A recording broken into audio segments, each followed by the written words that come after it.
Invencia kybernetického zločinu je nekonečná, tak to sledujte. Bezpečnostný analytický tím Google vydal v septembri vážne varovanie pre firmy a štáty.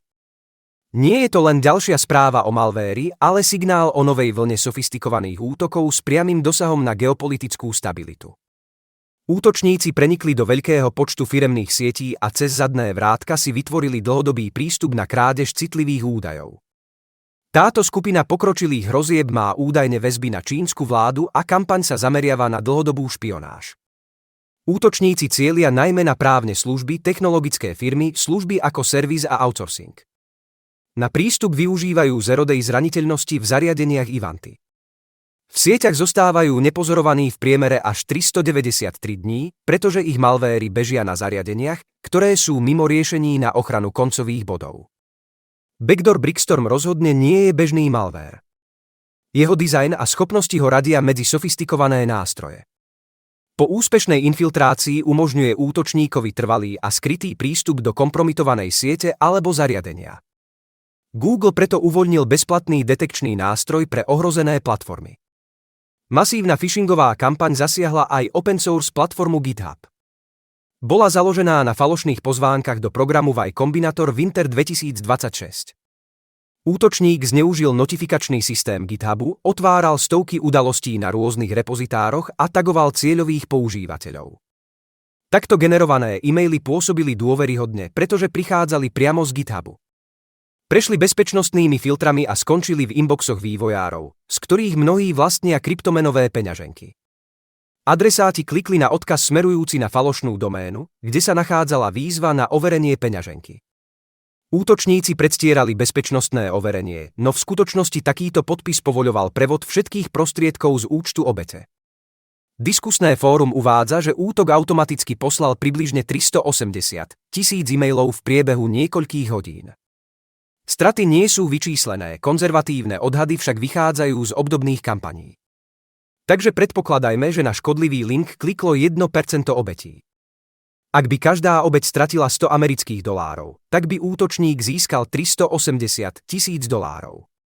Ak by každá obeť stratila 1000, tak má útočník zisk takmer $4 milióny. Tým sa však lov na kryptomeny nekončí. S kybernetickým zločinom bojuje aj najväčšia digitálna distribučná platforma pre videohry Steam. Lotyšský streamer Rastalant TV si počas vysielania stiahol a spustil zo Steamu hru Block Blasters. A tomu vyprázdnilo kryptopeňaženku. Prišiel o viac než $32 000, ktoré mu fanúšikovia darovali na liečbu rakoviny. Útočníci do hry vpašovali koncom augusta škodlivý kód cez záplatu. Patch obsahoval skripty, ktoré zbierali údaje o antivírusoch, profiloch na Steame, prehliadačoch, potom spúšťali backdoor a komponenty, ktoré odosielali dáta. Útočníci oslovovali hráčov, u ktorých predpokladali významnejšie kryptoaktíva, cez Twitter alebo im ponúkali testovanie hry. Podľa analytikov bola táto aktivita súčasťou širšej kampane, ktorá pripravila obete minimálne o $150 000 z vyše 260 účtov na Steame. Iná analýza uvádza takmer 500 obetí. Útočník však urobil chybu a nechal verejne dostupné údaje a prístupové tokeny k svojmu Telegram botu. Výskumníci tak odhalili jeho identitu. Microsoft Intra ID, cloudová služba na správu identít a prístupov, mala vážnu zraniteľnosť, ktorá umožňovala úplné prevzatie organizácií.